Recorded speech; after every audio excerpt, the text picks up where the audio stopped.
Hi everyone, it's Anime Rose and I'm here with the pretty bad PB, Plaid Brixx. Yep. How are you doing?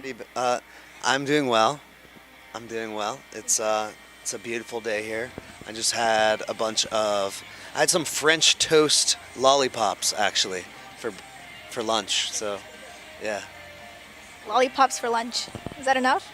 Well, it was actually like French toast in 4 shooter glasses with the French toast like vanilla cinnamon syrup in the bottom of each shot glass, and they were like sticks with French toast on them. It was amazing. That was like dumb French. That would not have been enough. Probably not. Yeah. Not my jam.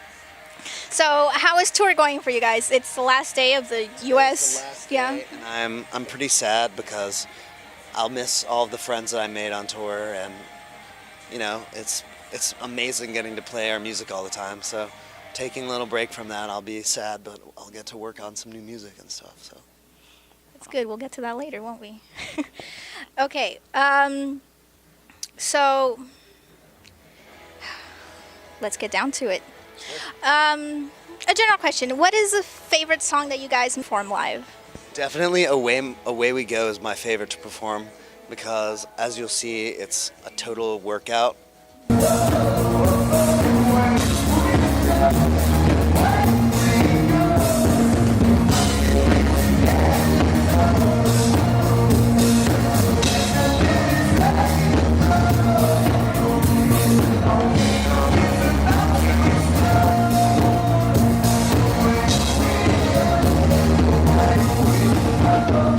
It's like it could be an exercise video, it's like kind of, I do a lot of like jumping around and get really sweaty, and it's just a lot of fun for me physically, and it's fun to sing. They're all fun to sing, but that one is fun to be theatrical.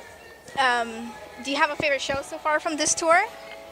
I would say shows that stood out were the Denver show was amazing. I really loved it. There were some incredible East Coast shows too. The New York show was amazing. I really liked Baltimore as well. Philadelphia was great. I think though one of my favorites, probably my favorite, has been in Santa Ana, which is OC in California outside of LA. We played the same night as Wu-Tang Clan was at the venue, and in the venue, like it was all one venue but 2 rooms, and we were able to like sneak into the VIP of Wu-Tang and catch like half their set. So that was pretty special. It was an amazing show too, and the crowd was really great as well. So it was just an amazing night, and I saw some old friends, and I had In-N-Out Burger, so it was a perfect day. Okay, what's let's say maybe like because I don't want to say craziest, because that could maybe adhere to the question, but one of the best moments you've had maybe with like a fan this tour. Well, a fan stuck their finger in my mouth, and then I got sick. I yawned, and boop, and I was just like, what did you just do to my mouth? Like, I feel violated. They were taking a culture. Yeah, they were putting their culture into my system. Another good one is someone asked Mark, our drummer, after the show to remove his underwear for them to take with them, and he was like, nah. So that was fun. I don't know, I've had a lot of good moments where I've been able to positively impact people's lives and stuff, and just like maybe give them some life advice or stuff on tour, and I always really enjoy doing that too, because I try and give back when I can. Okay. What, like when you're performing, do you ever change your lyrics during live sets? I know some bands change to fit the city or something. I've done that. I won't do it for the city. That's a little too pandery. Unless it's like a really, really good lyric. But sometimes, you know, when you're coming into the city in the van, you know, you come up with different versions of things, and sometimes I'll put in the names. I'll say like Mark's name or Jared's name in a song. I'll be like, "You're the prettiest Jared I've ever seen," or something like that. Just like silly stuff like that. And one time I added some like screamo stuff into into the end of one of our songs. And so that was fun. But we also do like full-on joke versions of like I wrote a parody version of Greener Side in the van for a fan who asked me to do it. It was back in time to abduction night where they beamed me up and erased my mind. And then I did like the full verse and everything. I did like a verse too, and it was good. Be performing that version tonight? I promise I'll try to remember, but I'll do that for one chorus. Okay. You guys. It's the last night. I should do that. That's a really good idea. I'm sorry. I'm just thinking. I'm still on that. You guys performed at SXSW. That's the acronym, right? Yes. This earlier on. So cute. Oh my god. How was that experience for you guys? It was very well. We played 5 shows in 4 days. It was just like we played a bunch of unofficial shows, and it was a lot of fun. We wanted to just see what was up with South by, and but yeah, so it was just brutal schedule. Travel in, play 5 shows in 4 days, travel out. It was just, I didn't get to see anything in Austin. All I wanted to do was stay in the house and sleep, but the Airbnb that we rented was infested with giant cockroaches, and we couldn't change it at that point, and it was just too much going on, and so we had to just stay there, and it was terrible. So I was just afraid I would wake up with one like on my face. So so South by, I think I would like to go and just be like a fan at South by and try and discover some new music. With no roaches. Yeah, no roaches and no responsibilities.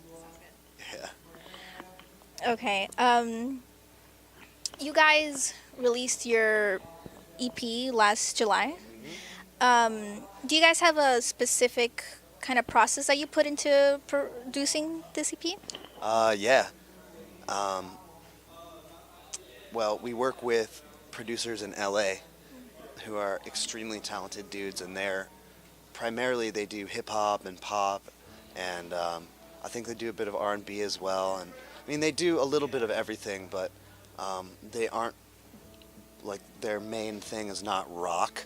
So it was like me coming from rock and them coming from hip hop and pop, and us coming and meeting in the middle and creating like a pop sound that we could both agree on, and it was amazing. And yeah, so we'll like make a beat or whatever, and then I'll try and write top line over top of that, which is lyrics and melody, and then it goes through many iterations over many months and many changes. And so obviously you've kind of dealt with producers and all that stuff, like you're saying now. Is there any kind of like maybe advice that you could give to people if they were looking into delving in the music industry? if they're like entering, like trying to get into it, more than anything, the thing that is going to keep you in the game is having amazing songs. It doesn't matter how you package your song. It could be like alternative rock, it could be pop, it could be R&B, it could be metal, you know, but what comes down to it at the end of the day is it has to be really good songs. So if you have like your image is all great and you know you have an amazing image and great social media, like that will only take you so far if you're trying to be a musician. So what would you say then maybe are like some of the biggest obstacles that people have to overcome? for me, a lot of it was learning to overcome my ego and like accept other people's opinions on my work to get better and improve, because that's actually like a really tough skill to develop, the ability to like take advice in a non-threatening, non-critical way and like evolve. So I would say the most important thing you could do is always keep evolving. Do you have anything that maybe you're gonna put into the work soon? Maybe in the studio, or at least in your minds? In January, I started this year off by spending 10 days in LA writing with the same producers. So we've got 3 songs already in post, like already wrapped up and written and recorded and all that, and they're being mixed right now. So, and, we'll see. And I personally, I think that they're even better than the last EP. So, I'm just evolving and keeping that upward trajectory that's so important. So, and then we've been recording videos. Actually, this is our photographer, videographer, Paul Cunningham, Cool World Photography. He's been putting together a ton of these, like, we'll take our equipment out into the field and do field recordings with like bare bones recording equipment and do acoustic versions of the EP, of the songs on our last EP, in like extremely gorgeous scenic places around America from this tour. So those will be starting to get released as we wrap up here as well. So You're gonna do one at the Everglades? we're doing one tomorrow at the Everglades, yeah. That's why we're going to the Everglades. Yeah, we're gonna either, depending on how much time we have and how easy it is, rent a fan boat maybe, and like drive somewhere in the fan boat and do it in the fan boat, like under an amazing like Spanish moss or willow tree or something. I don't know, but it's perfect for the greener side. Okay. That's super cool, actually. Okay. One final question to close out before we play a little game. Oh, I love games. Yeah. This is a song. Listen to me. Question that I like to ask a lot of people. If you could tour with anyone, dead or alive, who would it be?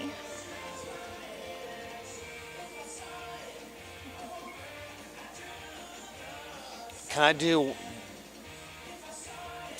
dead and alive? Yeah. Okay, so alive, it would be Taylor Swift or 21 Pilots. Also on that tour would be Grimes and us. Like, that would be us opening for Grimes and Taylor Swift or 21 Pilots. That would be incredible. Oh my God.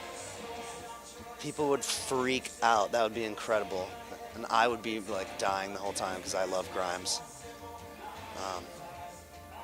She's like the earthly embodiment, the closest thing we have on earth to like a fairy. Like literally like a fae folk person. She's incredible. And then dead. I would love to have opened for like Led Zeppelin, even though our music is nothing. But I mean, the 21 Pilots, Grimes, Plaid Brixx, that makes sense, like sonically speaking. Maybe not if we were to open for like Led Zeppelin or Elvis or some one of the most incredible dudes or dudettes. It'd also be nice to open in like a jazz club for like Etta James or one of the great divas. That would be, or like, oh, you know what? James Brown, final answer. James Brown. Yes. I love, I took a class in college, James Brown. That was the class. It's his life, basically. It's amazing. So I know a lot about him, and I love James Brown. So that would be it. He's the king of the stage. Elvis doesn't deserve the title because James Brown has existed. Or Freddie Mercury. That would be another. Freddie Mercury, he's my favorite all-time vocalist, male vocalist. Stevie Nicks is my female top. But yeah, so Okay. that was a good question. And now we get to play a game. Like, that was a game. It was a game That was just fun. to like a game. segue into another game. Nice. All right. This is a little game I call word association. Okay. So basically, what I'm gonna do is I'm gonna give you like an adjective, and you're gonna tell me which person from your band you most closely associate with this word. Okay. Sound good? Yeah. Okay. I'm gonna be really good at this. All right. Because we all know each other really well now. As if we thought that we did before, but now we like really do. We've really been up in each other's business for 50, 60 days. Okay. So the first word is hungry. Mark. No, or Jared. I think Jared, because he goes out and gets food every night at like 2 a.m. after we get home. No matter what we've been doing, I'll see him eat like 3 pieces of pizza, and yet he'll still go out and get food at the end of the night at 2 a.m. So Jared. Awkward.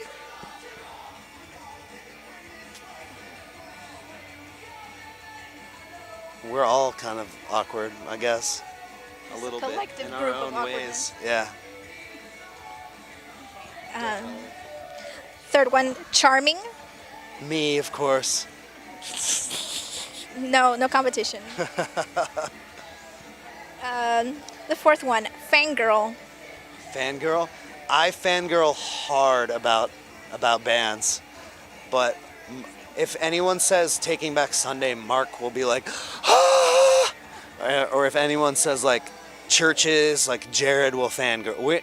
But like I fangirl hard all day. We were fangirling earlier tonight in the back area, the loading area where you were earlier, 20 minutes ago or whatever. They have all these posters up of bands that have played here. And I was like, I love them, I love them, I love them, I love them. Oh my god, I can't believe Emberlyn played here. Oh my god.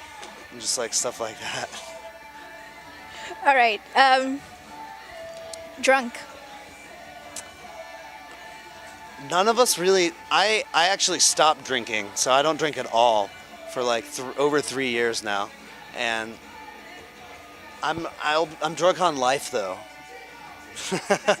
Yeah.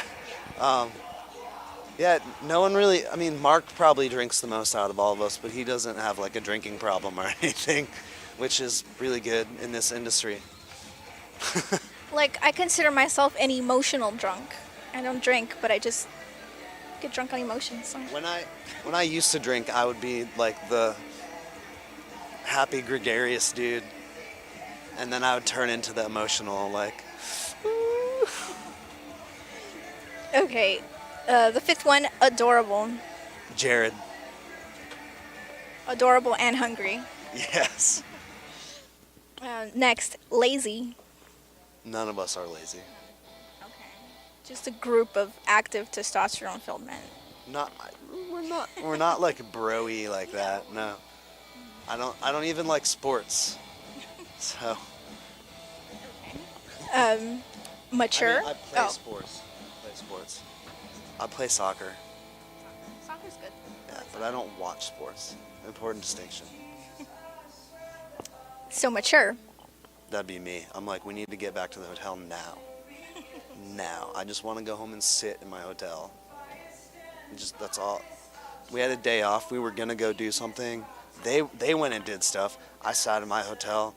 I was like, I don't want to get sick. I need to like stay. This is not about having fun. This is about having discipline. So that's probably me. I'm also older, so I have an unfair advantage by like a considerable number of years. 3 or 4. Just a few. I'm like 5 or 6 years older than Jared though, so. The hungry, adorable one. Yes. And he's also hungry for knowledge too, which is important. That works because the next one may or may not pertain to him then. Okay. Nerd. Me. No, okay. Me, yeah. I'm playing video games in the back room right now. I have Elder Scrolls Online pulled up on my laptop. Sounds fun. Yeah. I don't know what that is, but I'm sure it's a fun. Video game. Okay, dirty, which could be physical or... I'm the one that's constantly saying inappropriate stuff in the van. I have to give that to me. I say some of the most vile stuff out of all of us in the van. But just like having no boundaries, gross, kind of. Jared maybe a little bit. Jared seems to be quite the character. He is. Like, hey man, could you shave my arm for me? I did it. The next one, unfortunate. We're all pretty lucky, and we're all very happy, upbeat, positive dudes. I don't think that describes any of us. That's good. Yeah, I would say lucky, like the opposite of that is way more apt. Lucky and grateful and thankful. And then the last one, sexy. We're all pretty sexy in our own way. Jared's like half Lebanese, so he's got a little Middle Eastern flair going on. And Mark has like the dark Italian thing, and then I have like the pasty Irish, like my people don't go in the sun thing going on. So we've got a different flavor of ice cream for everyone, and all the ice cream is melted because we're all hot. No, I'm just kidding. Yeah, that sounds kind of gross. Okay, well, thank you for taking some time out of your Absolutely. video game This was playing really fun. to Yeah, to answer my questions and play this game with me. great questions. Amazing, great. I had Incredible. a ton of fun. Yeah, awesome. Well, This is like one of the most fun interviews that I've ever done. I'm not saying that. Just, I'm glad to be fun. yeah. It's the least I mean, I I can knew be. when you walked in with the froggy hat, I was like, this is gonna be dope. Look forward to your show tonight and catch you guys hopefully some other time.